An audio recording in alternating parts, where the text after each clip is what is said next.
Assalamualaikum warahmatullahi wabarakatuh. Selamat pagi teman-teman.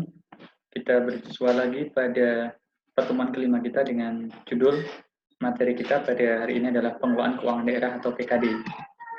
Tujuan dari pembelajaran pada pertemuan kelima ini adalah agar teman-teman sekalian mampu memahami pokok-pokok pengelolaan keuangan daerah.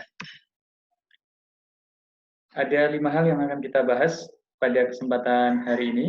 Yang pertama adalah dasar hukum pengelolaan keuangan daerah.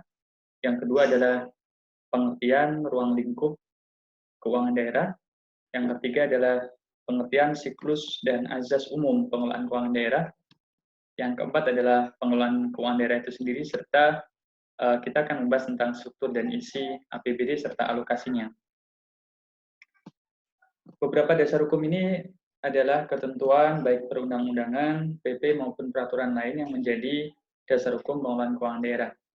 Ini diawali dari Undang-Undang Nomor 22 Tahun 1999 tentang pemerintahan daerah. Kita sudah menyinggung undang-undang ini di pertemuan kemarin ya, di pertemuan keempat, yang undang-undang ini telah diganti dengan Undang-Undang Nomor 23 Tahun 2014. Terakhir, sempat diganti juga tahun 2004 dan kemudian kita akhirnya memakai Undang-Undang Nomor 23 Tahun 2014. Selanjutnya ada juga Undang-Undang PKPD, Perimbangan Keuangan Pusat Daerah, awalnya di 25 tahun 99, yang terakhir telah diganti dengan Undang-Undang Nomor 33 tahun 2004. Selanjutnya ada paket Undang-Undang Keuangan Negara. Seperti biasa, undang-undang ini hampir selalu menjadi landasan pengelolaan keuangan baik pemerintah pusat maupun pemerintah daerah, terutama selepas reformasi keuangan negara dilaksanakan di tahun 2003. Kemudian ada PP tahun 2000 nomor 105 tentang pengelolaan dan tanggung jawab keuangan daerah, yang terakhir telah diganti dengan PP nomor 12 tahun 2019 dengan nama lebih simpel yaitu pengelolaan keuangan daerah. Nah, PP yang terakhir ini, PP nomor 12 tahun 2019 ini adalah Omnibus Regulation pengelolaan keuangan daerah. Jadi Omnibus itu kalau sekarang lazim atau lebih mudah disebut dengan undang-undang atau ketentuan sapu jagat ya, peraturan sapu jagat. Artinya peraturan ini berusaha menyederhanakan peraturan-peraturan lain, baik yang diterbitkan oleh satu atau banyak kementerian atau satu atau banyak lembaga. Jadi disederhanakan, jadi dijadikan satu sebagai sebuah omnibus regulation. Selanjutnya ada keputusan Menteri Dalam Negeri nomor 29 tahun 2002 tentang pedoman pengurusan, pertanggungjawaban dan pengawasan keuangan daerah dan seterusnya, yang telah diganti dan diperbarui menjadi Permendagri 13 2006 dan seterusnya direvisi terakhir menjadi Permendagri 21 2011. Ini merupakan revisi kedua dari Permendagri 13 tahun 2006. Nah, yang perlu teman-teman garis bawahi di sini, Permendagri nomor 13 tahun 2006 beserta revisinya, baik revisi pertama maupun revisi kedua, merupakan turunan dari PP nomor 58 tahun 2005. Yang tadi PP 58 ini sudah diganti dengan Omnibus Law yaitu PP 12 2019. Dengan demikian, Permendagri nomor 13 ini sebenarnya sekarang sudah tidak berlaku, baik Permendagrinya maupun revisi yang terakhir. Dan selanjutnya, Permendagri yang nomor 13 2006 ini akan diganti dengan Permendagri baru. Tetapi sampai saat ini cut off per Maret 2020 masih belum terbit ya, masih belum terbit. Kemudian Permendagri yang terkait dengan pengelolaan keuangan daerah dalam konteks yang lebih luas sebenarnya bukan hanya Permendagri nomor 13, tetapi masih ada beberapa hal yang terkait dengan pengelolaan keuangan daerah. Misalnya adalah Permendagri terkait pengelolaan BMD, kemudian Permendagri terkait BLUD, bendahara daerah, dan sebagainya. Tetapi pembelajaran kita pada bab ini akan dibatasi khusus pada Permendagri mengenai pedoman pengelolaan keuangan daerah. Jadi kalau nanti teman-teman di semester lanjut atau di tingkat 2 atau tingkat 3 akan mendalami mungkin materi-materi lain, sebenarnya masih banyak Permendagri di luar Permendagri 13/2006. Kemudian kita lihat pada slide berikutnya, ini adalah perjalanan reformasi pengelolaan keuangan daerah yang pada slide mengenai dasar hukum tadi sudah kita singgung ya. Di sebelah kiri adalah ketentuan-ketentuan awal atau peraturan-peraturan awal yang melatar belakangi pelaksanaan PKD dan selanjutnya sudah berubah, sudah diperbarui dengan peraturan-peraturan yang ada di sebelah kanan. Dari mulai Undang-Undang 2299 dan seterusnya sampai Undang-Undang 33 2004 di sebelah kiri ini, kemudian menjadi PP 105 tahun 2000 hingga Permendagri 21 tahun 2011. Dan di sini kita lihat ya, pada update tahun 2020 ini, Undang-Undang Nomor 32 tahun 2004 serta PP 55 tahun 2005 sudah tidak berlaku lagi. Masih ingat tadi kan? Kenapa ini tidak berlaku? Karena sudah diganti dengan PP 12 2019. Maka di sini ada tanda silang untuk PP 55 tahun 2005 dan Undang-Undang 32 2004 sudah tidak digunakan. Karena sudah diperbarui dengan PP 12 tahun 2019. Apa yang dimaksud dengan keuangan daerah? Secara definisi di pasal 1 PP 58 2005 yang diperbarui dengan PP 12 2019, di sini disebutkan bahwa keuangan daerah adalah semua hak dan kewajiban daerah dalam rangka penyelenggaraan pemerintah daerah yang dapat dinilai dengan uang, termasuk di dalamnya segala bentuk kekayaan yang berhubungan dengan hak dan kewajiban daerah tersebut. Ruang lingkupnya cukup banyak. Kalau nanti teman-teman melihat ruang lingkup ini sebenarnya mirip dengan pengertian keuangan negara yang sudah kita pelajari di semester 1 lalu, tapi tentu mengganti definisi atau terminologi negara menjadi daerah. Yang pertama adalah hak daerah untuk memungut pajak daerah dan retribusi daerah serta melakukan pinjaman. Di pertemuan lalu kita juga sudah mempelajari perbedaan-perbedaan pajak pusat, pajak daerah, serta apa itu retribusi daerah, dan ini adalah ruang lingkup pertama dari keuangan daerah. Jadi, pemungutan pajak daerah, pemungutan retribusi daerah, serta pelaksanaan pinjaman daerah itu merupakan hak dari pemerintah daerah. Selain hak, tentu pemerintah daerah memiliki kewajiban. Maka di nomor kedua ini, ruang lingkup selanjutnya adalah kewajiban daerah untuk menyelenggarakan urusan pemerintah daerah dan membayar tagihan pihak ketiga. Masih ingat kemarin ya, ada urusan-urusan yang sifatnya wajib dilaksanakan, kemudian urusan-urusan yang sifatnya pilihan. Ada urusan-urusan yang menjadi hak absolut atau mutlak pemerintah pusat, ada urusan-urusan yang kongruen yang dibagi dengan pemerintah daerah, dan juga ada urusan yang bersifat umum menjadi tugas presiden sebagai kepala pemerintahan. Selanjutnya, ruang lingkup ketiga dan keempat adalah segala penerimaan daerah dan segala pengeluaran daerah. Kemudian yang kelima, kekayaan daerah yang dikelola pihak lain, baik berupa uang, surat berharga, piutang, barang, serta hak lain yang dapat dinilai dengan uang, termasuk kekayaan daerah yang dipisahkan. Kalau di pemerintah pusat memiliki kekayaan negara yang dipisahkan, dikelola oleh BUMN, maka daerah pun sama, memiliki kekayaan daerah yang dipisahkan, yang dikelola oleh badan usaha milik daerah atau BUMD. Selanjutnya, ada kekayaan pihak lain yang dikuasai oleh pemerintah daerah dalam rangka penyelenggaraan tugas pemerintah daerah dan atau kepentingan umum.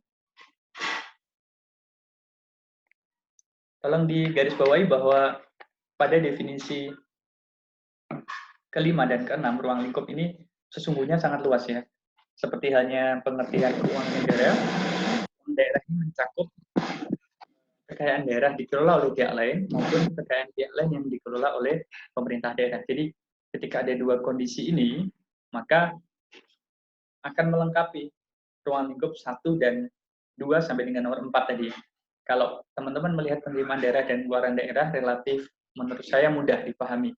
Kita melihat pemerintah daerah punya PAD, kita melihat pemerintah daerah punya pendapatan lain-lain, kemudian kita juga bisa melihat pemerintah daerah memiliki belanja. Tapi untuk nomor 5 dan nomor 6 ini harus lebih cermat melihat ketika misalnya berdasarkan perjanjian atau kontrak dengan pihak ketiga atau pihak lain, pemerintah daerah mengelola aset pihak ketiga.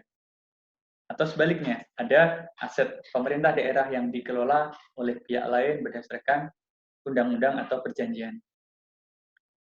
Itu semua adalah ruang lingkup keuangan daerah, dan setelah kita mengetahui definisi dari keuangan daerah, selanjutnya adalah definisi dari pengelolaan keuangan daerah. Kita singkat saja sebagai PKD. PKD ini pada pasal 1 PP 12/2019 adalah keseluruhan kegiatan yang meliputi perencanaan, penganggaran, pelaksanaan, penatausahaan, pelaporan, pertanggungjawaban, serta pengawasan keuangan daerah. Jadi ini tahapannya panjang, seperti hanya penyusunan APBN, ini end-to-end atau ujung ke ujung dari mulai proses perencanaan, proses pelaksanaan, dan proses pengawasan. Nanti di proses pelaksanaan ada breakdown lagi ya, dari mulai pelaksanaan itu sendiri, kemudian pencatatan dan penatausahaan, pelaporan serta pertanggungjawaban. Dan kalau di pengawasan ini identik dengan proses audit atau proses pemeriksaan. Pengelolaan keuangan daerah ini pada intinya dalam arti sempit adalah pengelolaan APBD. Sehingga siklus PKD atau siklus pengelolaan keuangan daerah pada dasarnya sama dengan siklus APBD. Siklus PKD pada dasarnya menggambarkan siklus APBD. Siklus APBD ini diawali dari tahap perencanaan dan penganggaran, dilanjutkan dengan tahap pelaksanaan, dan diakhiri dengan tahap pelaporan dan pertanggungjawaban pelaksanaan APBD. Berapa lama? Di sini ada pertanyaan ya, berapa lama satu siklus APBD ini berjalan? Kalau dihitung total, kurang lebih untuk menghasilkan satu APBD, pemerintah daerah akan memerlukan 2,5 tahun waktu untuk total atau penyelesaian satu siklus APBD. 1 tahun untuk perencanaan dan penganggaran, yang ini dilaksanakan T-1 ya, atau 1 tahun sebelum pelaksanaan APBD. Kemudian 1 tahun kedua adalah 1 Januari sampai dengan 31 Desember tahun berjalan sebagai tahap pelaksanaan APBD. Dan kemudian 6 bulan berikutnya, Januari sampai dengan Juni, tahap pelaporan dan pertanggungjawaban pelaksanaan APBD. Misalnya kita ilustrasikan, Pemda di 2020 ini melaksanakan APBD-nya, maka pelaksanaan APBD tahun 2020 diawali dari 1 Januari 2019 hingga 31 Desember 2019 sebagai siklus perencanaan. Tahun 2020 full adalah tahap pelaksanaan atau siklus pelaksanaan, dan tahun 2021 dimulai dari bulan Januari berakhir bulan Juni merupakan tahap pelaporan dan pertanggungjawaban. Tahap pelaporan ini boleh kita bilang sebenarnya sudah dimulai juga dari tahap pelaksanaan untuk proses penatausahaan kegiatan. Biasanya secara parsial APBD itu sudah langsung setelah dilaksanakan, ditata usahakan, membuat laporan-laporan parsial kegiatan, menata usahakan atau membuat catatan-catatan akuntansi. Tetapi nanti dikompilasi, dikonsolidasi pada tahun berikutnya ya, 6 bulan setelah pelaksanaan APBD berakhir. Azas umum pengelolaan keuangan, ini mohon maaf ya, harusnya azas umum pengelolaan keuangan negara, nanti kita lihat di berikutnya ada azas umum PKD. Jadi kalau di azas umum pengelolaan keuangan negara ada 7 ya, dari mulai taat pada peraturan perundang-undangan, efektif dan efisien hingga kepatutan dan manfaat untuk masyarakat. Maka di azas umum PKD diringkas menjadi 2. Pertama adalah keuangan daerah dikelola secara tertib, taat pada peraturan, efisien, ekonomis, efektif, transparan, dan bertanggung jawab dengan memperhatikan azas keadilan, kepatutan, dan manfaat untuk masyarakat. Dan yang kedua, azasnya adalah pengelolaan keuangan daerah dilaksanakan dalam suatu sistem yang terintegrasi, yang diwujudkan dalam anggaran pendapatan dan belanja daerah atau APBD yang setiap tahun ditetapkan dengan peraturan daerah. Jadi asas umum pertama ini identik dengan asas umum pengelolaan keuangan negara, tetapi dibuat dalam satu narasi, dan kemudian ada asas umum kedua yang mencerminkan sebuah sistem, yaitu untuk menyusun APBD dan penetapan APBD ini melalui peraturan daerah. Selanjutnya kita lihat pada slide ini adalah siapa saja yang menjadi pejabat pengelola keuangan daerah. Nanti di belakang ada singkatan PPKD. Saya ulang ya, nanti ada singkatan PPKD yang merupakan kepanjangan dari pejabat pengelola keuangan daerah. Jabatan pertama adalah pemegang kekuasaan PKD, yaitu kepala daerah, baik di tingkat 1 maupun tingkat 2. Kemudian ada koordinator pengelola keuangan daerah atau sekretaris daerah. Kemudian ada pejabat pengelola keuangan daerah sekaligus sebagai bendahara umum daerah, dijabat oleh kepala SKPKD. Nanti ada SKPD, ada SKPKD, Satuan Kerja Pengelola Keuangan Daerah.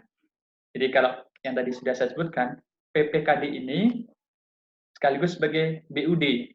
Ibaratnya kalau di pemerintah pusat, PPKD ini adalah BUN, yaitu Menteri Keuangan. Kalau di daerah, PPKD sekaligus sebagai BUD dijabat oleh Kepala SKPKD, Satuan Kerja Pengelola Keuangan Daerah. Ini ibaratnya adalah Kementerian Keuangan untuk pemerintah daerah. Selanjutnya ada pejabat pengguna anggaran, dijabat oleh Kepala SKPD, Satuan Kerja Perangkat Daerah. Bisa kita ilustrasikan, SKPD ini merupakan kementerian lembaga selain Kementerian Keuangan. Kalau tadi Kementerian Keuangannya adalah SKPKD, maka kementerian lembaga lain selain Kementerian Keuangan adalah SKPD yang ada di daerah. Dan teman-teman nanti perlu memahami bahwa nama SKPD ini bergantung pada masing-masing pemerintah daerah, baik kabupaten, kota, maupun provinsi. Seringkali dinas yang satu dengan dinas yang lain atau SKPD yang satu dengan SKPD yang lain berbeda nama. Selanjutnya ada PPTK atau Pejabat Pelaksana Teknis Kegiatan, disingkat sekali lagi sebagai PPTK, yaitu pejabat yang melaksanakan program dan kegiatan pada SKPD. Ini beratnya adalah manajer yang mengomandoi atau menjadi tulang punggung pelaksanaan program dan kegiatan, operator kegiatannya. Selanjutnya adalah pejabat penata usahaan keuangan atau PPK SKPD, yaitu pejabat yang melaksanakan fungsi tata usaha keuangan pada SKPD. Kalau PPTK ini fokusnya pada operasional kegiatan, untuk PPK ini fokusnya pada tata usaha keuangannya. Kemudian seperti hanya di kementerian lembaga dan pemerintah pusat, di daerah juga ada bendahara penerimaan dan bendahara pengeluaran. Ini fungsinya sama ya. Kalau bendahara penerimaan, seperti hanya bendahara penerimaan pada kementerian lembaga, bertanggung jawab terhadap uang pendapatan. Dalam hal ini karena dia di daerah, tentu bertanggung jawab terhadap pendapatan daerah. Sedangkan bendahara pengeluaran bertanggung jawab terhadap belanja daerah pada masing-masing SKPD. Bisa kita simpulkan dari sini nanti akan ada satu BUD, tetapi akan ada banyak pejabat pengguna anggaran, akan banyak PPTK, akan ada beberapa PPK, beberapa bendahara penerimaan, dan beberapa bendahara pengeluarannya, tergantung ketentuan di masing-masing SKPD-nya. Secara struktur kita lihat, ini adalah struktur pengelolaan keuangan daerah, dimulai dari kepala daerah sebagai pemegang kekuasaan pengelolaan keuangan daerah. Selanjutnya ada sekretaris daerah sebagai koordinator pengelolaan keuangan daerah.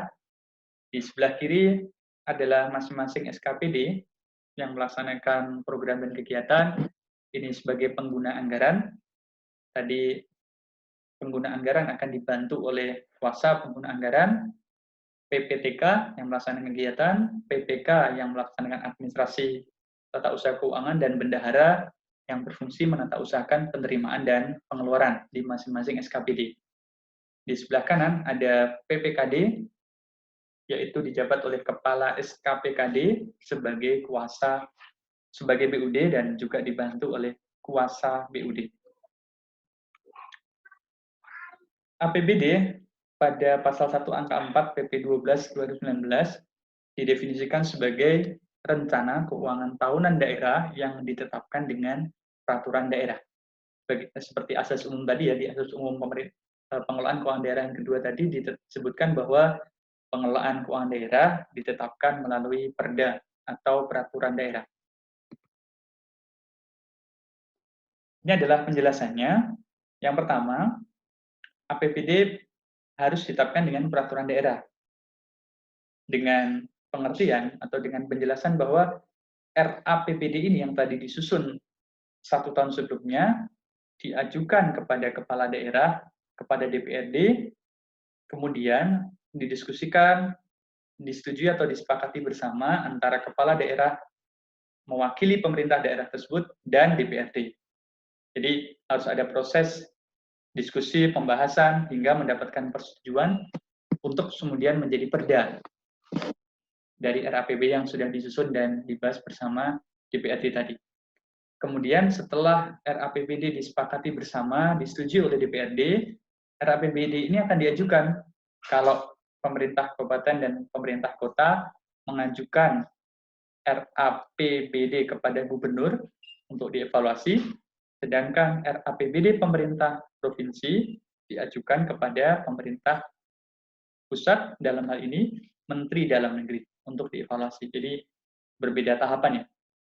RAPBD Kabupaten Kota, pemerintah tingkat 2 diajukan kepada pemerintah tingkat 1, dan RAPBD pemerintah daerah tingkat 1 atau provinsi diajukan kepada Mendagri. Bagaimana jika ada case yang kedua ini ya? RAPBD sudah diajukan, sudah dibahas, tetapi karena satu dan lain hal DPRD tidak menyetujui, maka APBD ini pun harus tetap ditetapkan. Tetapi penetapannya hanya berdasarkan peraturan kepala daerah, bukan perda.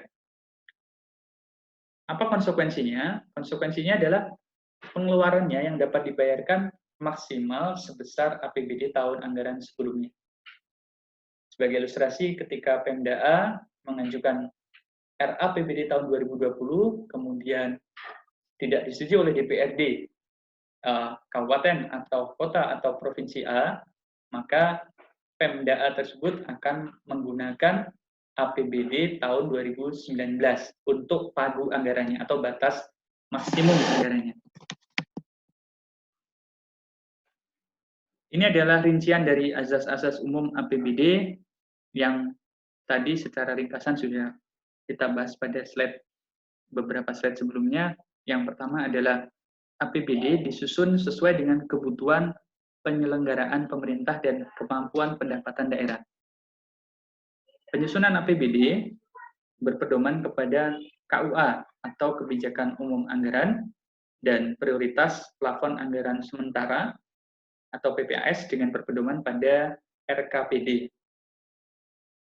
Mirip dengan pemerintah pusat atau mirip dengan APBN ya. APBD juga mempunyai fungsi otorisasi, perencanaan, pengawasan, alokasi, distribusi, dan stabilisasi. Selanjutnya, APBD maupun perubahannya serta pertanggungjawabannya ditetapkan dengan perda sesuai dengan ketentuan perundang-undangan. Yang kelima, semua penerimaan daerah dan pengeluaran daerah dianggarkan dalam APBD. Penerimaan daerah terdiri dari pendapatan dan penerimaan pembiayaan, kemudian pengeluaran daerah terdiri dari belanja dan pengeluaran pembiayaan. Yang ke-8, penerimaan daerah yang dianggarkan dalam APBD merupakan rencana penerimaan daerah yang terukur. Jadi ada semacam estimasi atau perhitungan berdasarkan ketentuan perundang-undangan berapa anggaran penerimaan daerah.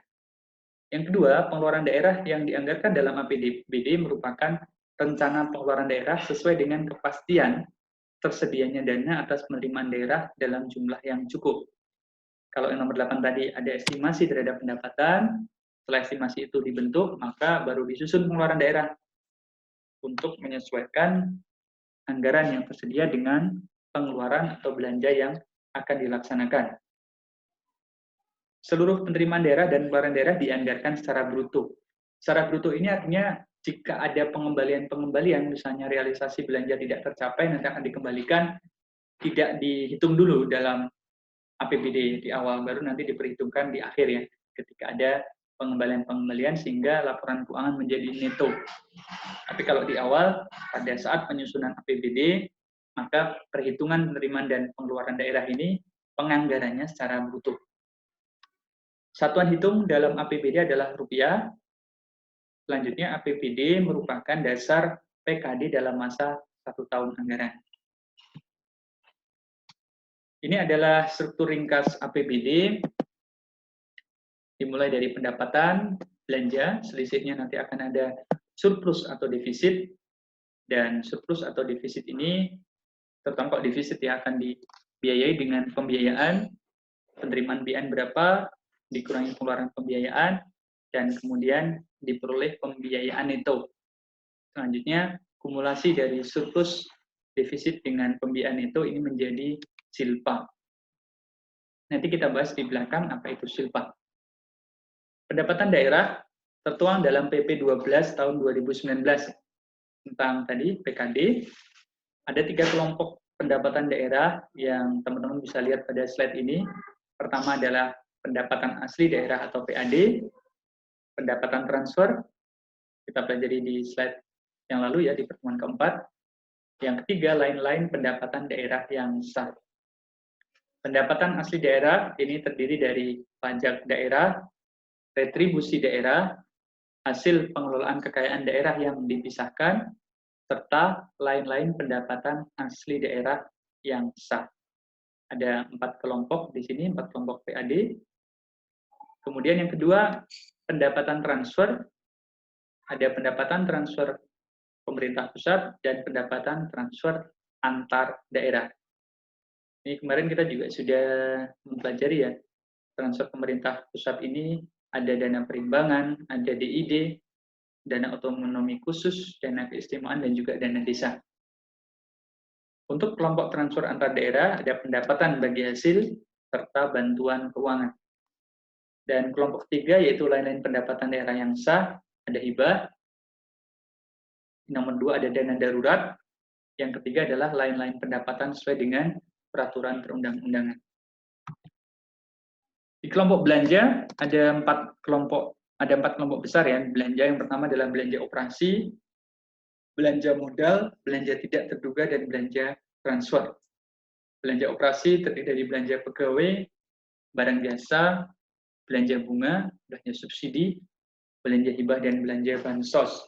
Selanjutnya di belanja modal ada belanja tanah, dan seterusnya sampai belanja aset lainnya. Ketiga adalah belanja tidak terduga. Yang keempat, belanja transfer, yaitu belanja bagi hasil dan belanja bantuan keuangan. Ini adalah klasifikasi dari belanja daerah. Pertama adalah belanja operasi. Prinsipnya belanja operasi merupakan pengeluaran untuk kegiatan operasional sehari-hari. Manfaatnya jangka pendek. Kalau jangka pendek itu umumnya kurang dari 1 tahun ya. Berbeda dengan yang kedua, belanja modal. Ini merupakan pengeluaran untuk perolehan atau pembelian aset tetap dan aset lainnya. Dan secara manfaat, diharapkan memberikan manfaat lebih dari 1 periode akuntansi atau lebih dari 1 tahun. Yang ketiga adalah belanja tidak terduga.